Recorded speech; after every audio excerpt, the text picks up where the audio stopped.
It is Saturday, the 12th of February 2022, coming at you from the cabin in the woods. This place has just about saved my life. And this video is going out initially just on BitChute. Reason being, I'm still sitting out my latest YouTube channel ban. Very tedious. What do these big tech giants think the likes of us are going to do when they take down videos and threaten us with channel strikes? Do they think we're just going to roll over and give up? Or is it more likely that it just makes us try even harder to get our message out? A channel ban versus eternal, immutable truths. Wonder which one's going to win that particular game. So, this video will be going out on YouTube as soon as I get the channel back. You might be watching it on there now, in which case it's been on BitChute for a few days. I'm also trying to upload my videos to Odyssey, but as other users may have found, there is a problem with the upload tool for thumbnails on that particular channel. So it doesn't accept the uploads, in which case it won't publish the videos. The only way I can get videos to publish on Odyssey is when they're mirrored and copied over from YouTube and have to be uploaded on there first. So this is a real problem with Odyssey. I've reached out to their technical guys and they've just said, oh, try a different browser, which of course doesn't work. So BitChute has been the only option so far. The audio versions of my podcasts have been on Spreaker, but as soon as I get YouTube back, as I say, there'll be a torrent of stockpiled videos to go up on there. I wonder which one will get me the complete ban and the channel taken down. We will see. Anyway, this time around, I want to share a few thoughts about collective consciousness and the way that affects our experienced reality. It's a subject I've touched on quite a few times before.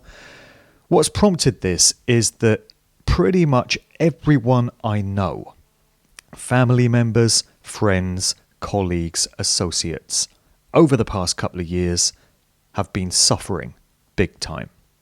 They've suffered family issues, relationship breakdowns, physical health, emotional health, mental health, financial problems, problems functioning, problems gaining cognitive functions, problems addressing what's going on in the world.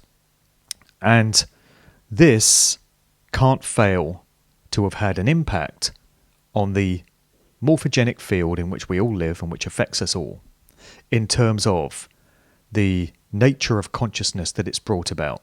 So it's fear-based, and fear has many derivatives such as stress, anxiety, depression, worry, concern, these kinds of things.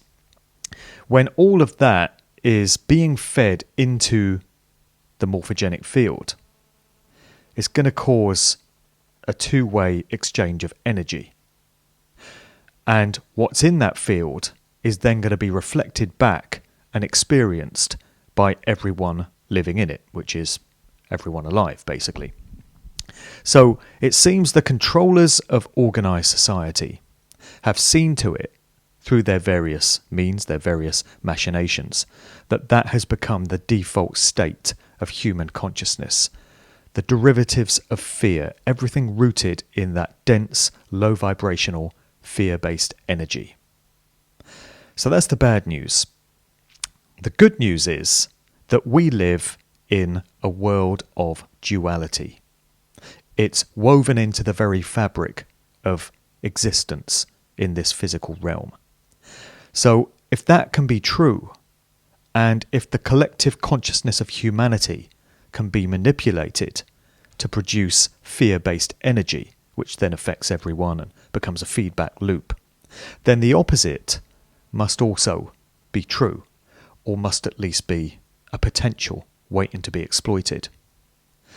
So we must be able to change that energetic condition to one based in high vibrational, love-based energy. And that is available to us anytime enough of us get on board with it, to overwrite the condition of fear with consciousness and intent based in love. And this will be the controller's worst nightmare, when enough of us realise how this dynamic works and the fact that we can tap into it collectively anytime we want. I recorded a great show a couple of days ago titled Can You Handle the Truth in Music? With the brothers Francesco in Italy, Ivan in the States and Nathan Rodette here in the UK.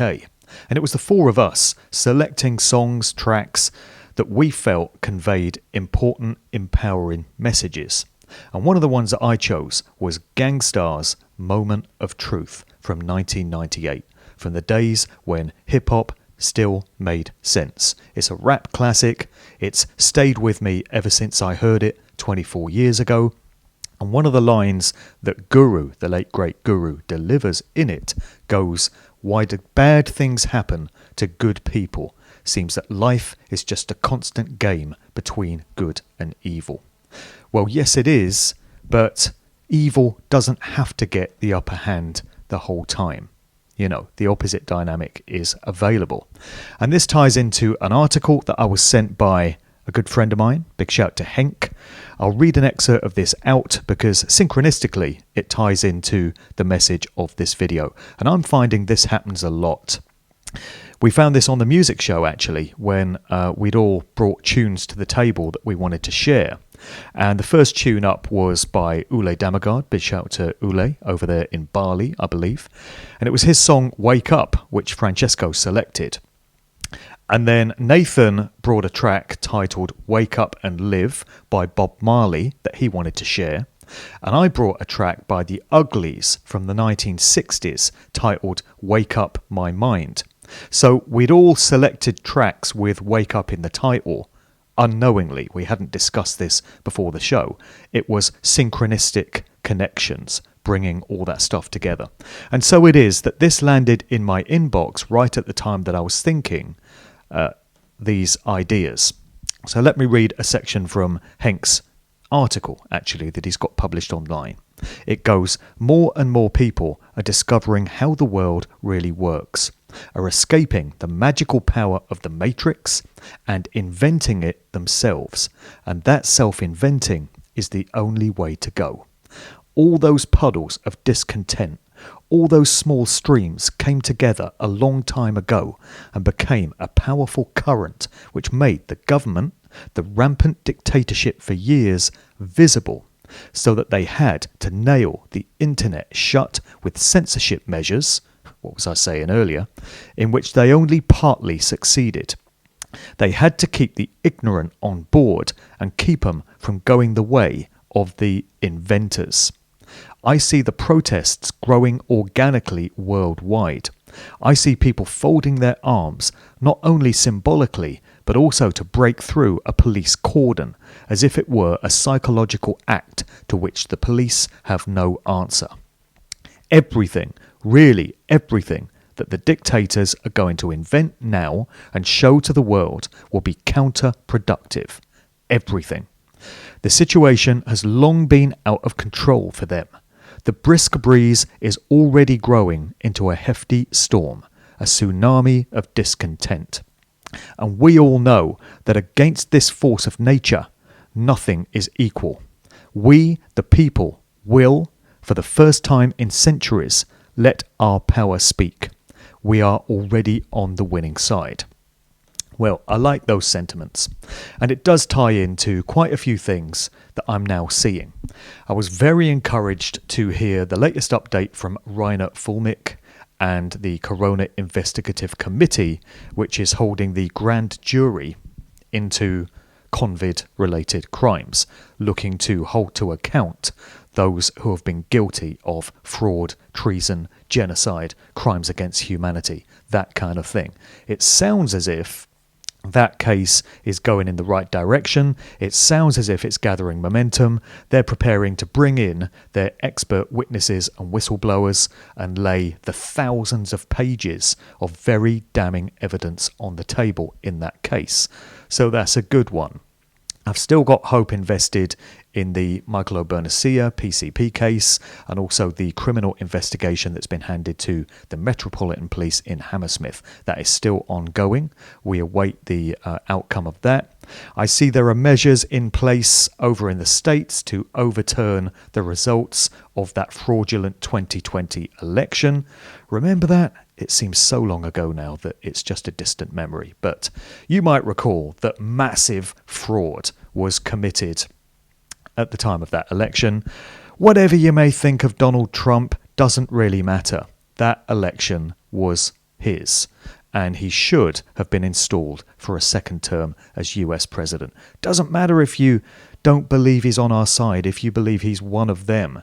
Nevertheless, look at what has happened under the Biden regime over in the States over the past year plus. It doesn't look too pretty. It doesn't bode too well for the future. And either way, that election was fraudulent, and that should not be allowed to be gotten away with. So there are efforts in place to overturn that, and I gather that that is going in the right direction as well. We had the convoys in the UK this past weekend. I gather there were some disastrous elements to that. I think the sentiments were correct, and I think the intention of those taking part was, very noble. But it seems that event was hijacked and infiltrated. I'm hearing stories of one particular convoy being led Pied Piper-like right outside Scotland Yard HQ in London. Probably not the best place to have a freedom convoy going to. On the subject of the Metropolitan Police, by the way, Cressida Dick, the commissioner of that particular institution, resigned a couple of days ago. And I do feel that is going to be connected to this case brought by Mark Sexton's team to hold the Met to investigating these claims of criminality on the part of the convid conspirators. So I don't think that will be a coincidence. That seems to be another good sign. We still have the problem of Savage Javid's brother, Bass, I wonder what that's short for, Javid, being the Assistant Commissioner of the Metropolitan Police. So that's a gatekeeping issue that case has to get past, but it's not to say that it won't. Interesting stuff coming out of the mainstream press in the past few days concerning the so-called royals as well. We're told that the Queen, because she's still supposed to be out there, has granted her blessing to Charles becoming king when she's no longer on the throne, which she may well not be already. And also to Camilla being Queen Consort when Charles becomes monarch. Well, it was never going to be Diana, was it? We're also told that Charles has contracted Covid for a second time, despite being triple V'd, despite having taken the arm spear, the 3-dart finish. So that didn't go too well, did it? Didn't stop him from getting it a second time, according to these stories. Of course, it's all nonsense. It's all propaganda.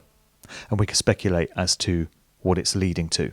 Could it be that we're going to get an announcement very soon that the Queen has died and that they're priming the British public for this by stating that she's given her blessing to Charles and Camilla taken over the throne?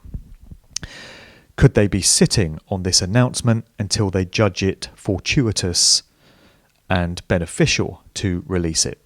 And it reminds me of a story going way back to 2011 when we were told, we were asked to believe that a team of Navy SEALs had raided a compound in Pakistan where Osama bin Laden, educated at Oxford University, incidentally, was hiding out.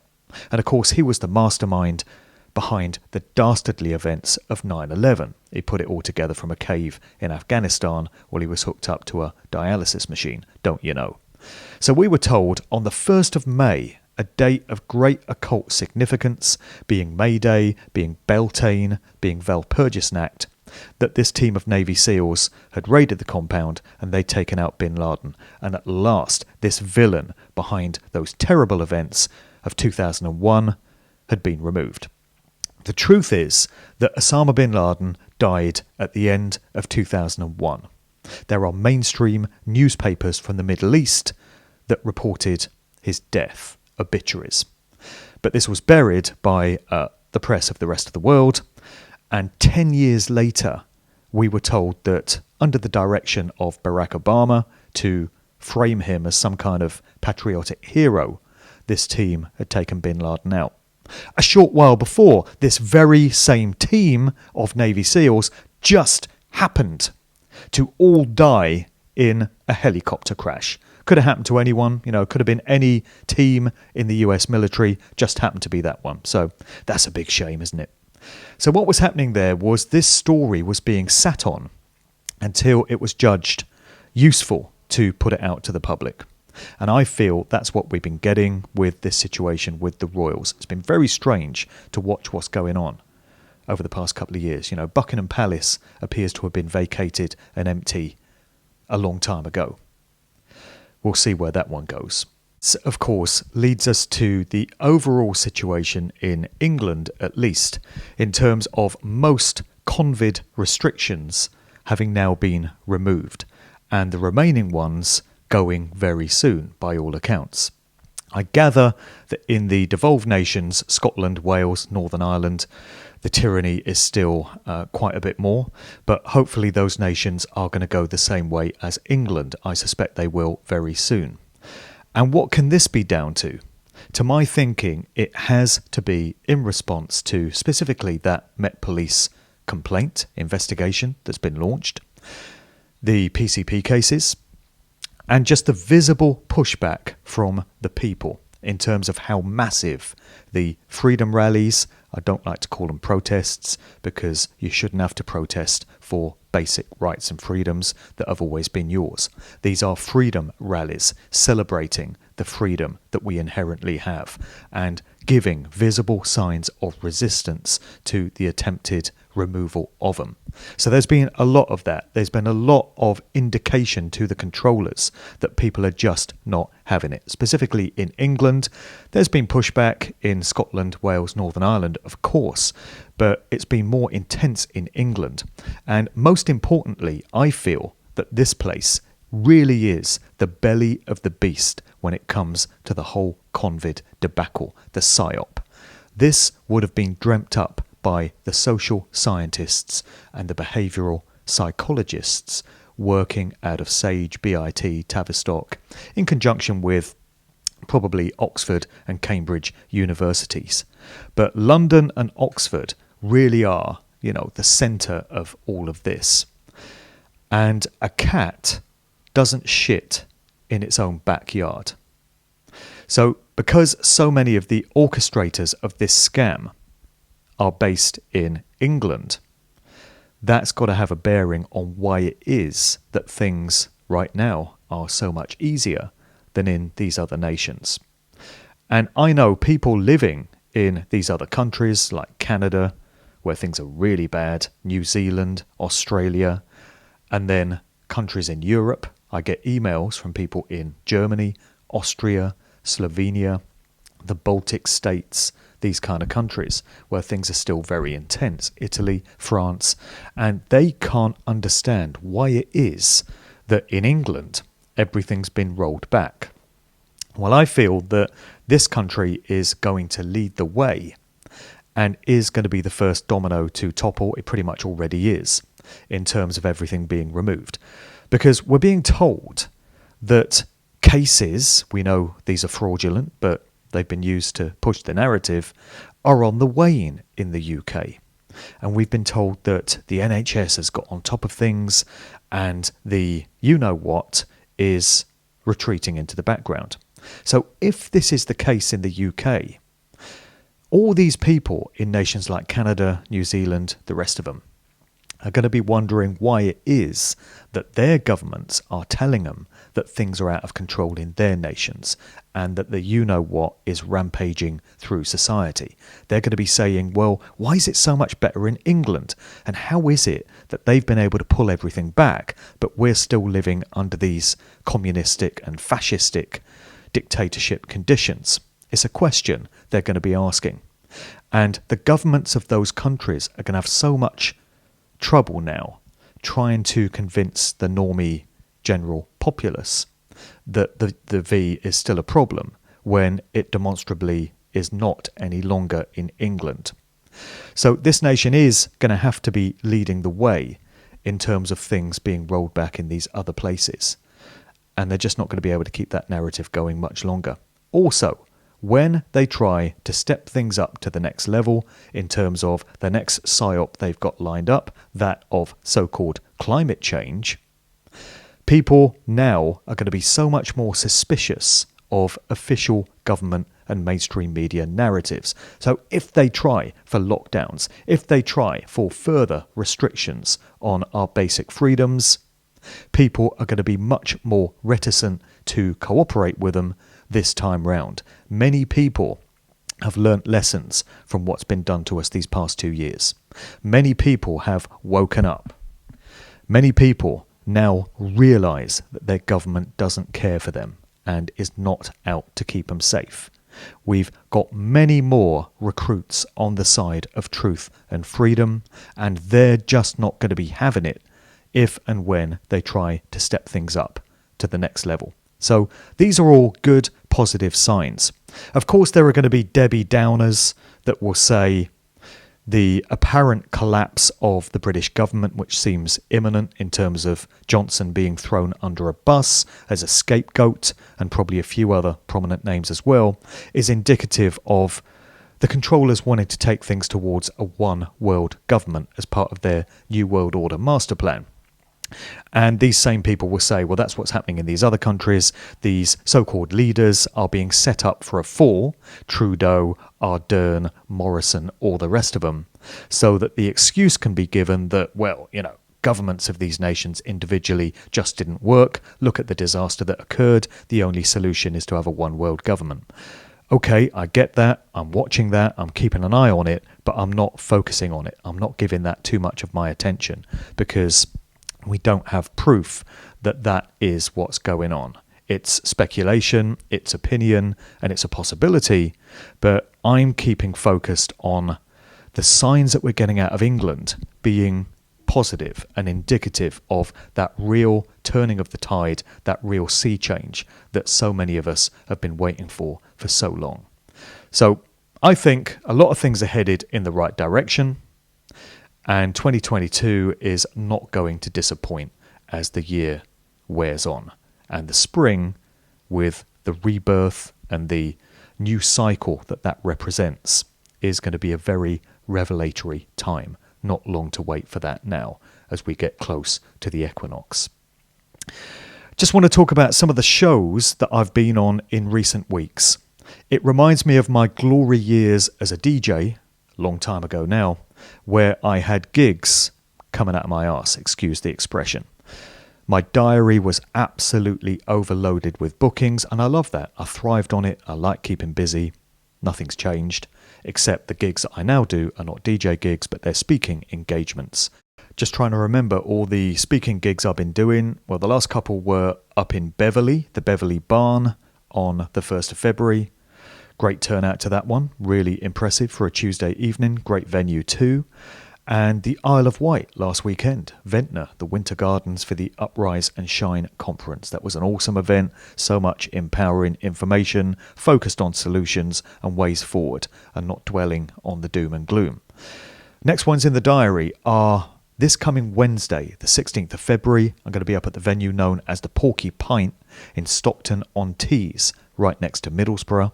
And this is going to be a presentation of sound bites from Musical Truth Volume 3. That kicks off around about 7 p.m. The following evening, Thursday the 17th, I'm going to be up in Newcastle for Truth Seekers Northeast at Walkerville Association. Big shout to Maureen, big shout to Dawn. This one is going to be dark occult aspects of the Rolling Stones. I've done a similar presentation on the Beatles. This time we're laying into the Rolling Stones. So that's a specific talk for that event. The next ones after that, if I can recall, are going to be Saturday the 26th of February at the Conscious Cow in Coolham, West Sussex. That's near Horsham. And that event is happening around about 6 p.m. in the evening. Then I'm going to be in Ledbury, Herefordshire, on Sunday the 13th of March, presenting some more Musical Truth 3 excerpts. That event kicks off, I think we're going for about 5 p.m. Many, many more in the diary. They're all listed on my main website, djmarkdevlin.com, on the events page. There'll be a link in the notes below. I've also been doing a whole load of radio shows and podcasts, just trying to remember the recent ones. I jumped on James Delingpole's Delingpod. That was great. We had an awesome chat about the music industry and so much other stuff as well. It was filmed. Unfortunately, the audio to it has turned out to be absolutely diabolical, which is a real shame because there was some incredible information being shared. I have cleaned up the audio to that a bit. I've given it a boost and I've tried to remove some of the background noise, and the resulting audio is on my Spreaker page, so anyone that wants to listen to my appearance with James Delingpole on his podcast, I would suggest listening to the audio version of it on Spreaker in the show notes below. I also went on Strange Mosaic with my good friend Emily Moyer, and we had a wonderful chat about the music industry and specifically electronic dance music and how that genre, that particular scene, has responded to the COVID situation. And we learn a lot from it about virtue signalling, about woke culture, and all the rest of it. So that was a good show. A couple of days ago, as I alluded to earlier in the video, jumped on with Francesco, Ivan and Nathan on Can You Handle the Truth in Music, where we all selected a bunch of records that we feel put forward empowering messages. I had great fun digging into that selection and giving my thoughts. That show went on for just short of 3 hours. So the audio to that is now available. I have been on the Infinite Fringe with another good friend of mine, Billy Ray Valentine, over there in New York. The audio to that is due to be released any day now. As soon as that's available, of course, it will be on my Spreaker, it will go on my BitChute, and eventually it will go on my YouTube. What other shows have I been on? I was on Right Now with Gareth Ike on Iconic a couple of weeks ago. That footage has been available for a while. I did a show with Joe Murray, my dude over there in New York. That audio is going to be released very soon as well. That will be on all the usual platforms. I was on with the Sheep Farm guys a couple of weeks ago as well. That audio has been released. And there's probably one or two that I've forgotten. What other shows have I been on? I think that's probably it for now, but there's a whole load more in the diary in the coming weeks. It's a busy time. I like being busy. Being busy enables you to block out other things that you would prefer not to be there in your mind. And I've got loads of live talks and conferences coming up as well. I want to mention the meditation that I want to curate for the 22nd of February. So the last mass meditation that I put together was for the 2nd of February, 2022. 222222. Lots of twos. Anyway, the next one I want to get together is on the 22nd of February, 2022. 222222. And I'm suggesting that we go for this one at 10:22 in the evening. So that's going to be in the 24-hour clock, 2222. See what I did there? It's 2222222, a whole lot of twos. There's going to be a lot of potential in harnessing the magical power and potential of those numbers. The last event that I did on the 2nd of February was Candlemas, and it was also known as Imbolc, which has lots of occult significance as well. Not dark occult, but lots of magical potential to be tapped into there. So let's all get our hearts and minds together for this next opportunity on the 22nd of February, 2022, and we'll cast our intention out into creation for all these things we want to manifest in abundance: truth, freedom, light, love-based energy. That is an opportunity that can't be missed. I mean, this might be another reason for things being rolled back here in the UK. There'll be many doubters, many skeptics to that idea, but I don't think we can discount it. We've been putting all this energy right out there in the morphogenic field, going right back to what I was saying at the start of the video. It can't fail to be having an impact. Maybe the centre of all of that has been the UK and specifically England, and maybe the ripples from it are going to spread out to the rest of the world. We can't discount that having an effect alongside all these cases that are going on and all the visible pushback from the freedom rallies and such. That's pretty much it for now. I'm also on a Facebook 30-day ban at the moment, as well as the YouTube. I think the Facebook page comes back in about a week or so I'll be able to post again on there. In the meantime, the best places to stay in touch with everything that I'm doing remain my Twitter page. I've been trying so hard to get a ban from Twitter. I just can't achieve it. It doesn't matter what I post, how controversial it is, my Twitter account just remains. So that's good. Twitter.com/DJ Mark Devlin to stay in touch with me on Twitter. I don't do Telegram. I can't get on with it. I just can't handle the way those threads scroll so quickly. Also, I don't use a smartphone. I'm still on this. I do everything on a laptop, and I find that Telegram is just not computer laptop friendly. So the other platform is my main website, djmarkdevlin.com. I post on there as often as I can with the assistance of Scott. Many thanks to him for his input. That's it for now. Catch you next time round as I continue to enjoy the peace and the tranquility of this wonderful place that I find myself in, the cabin in the woods. See you next time.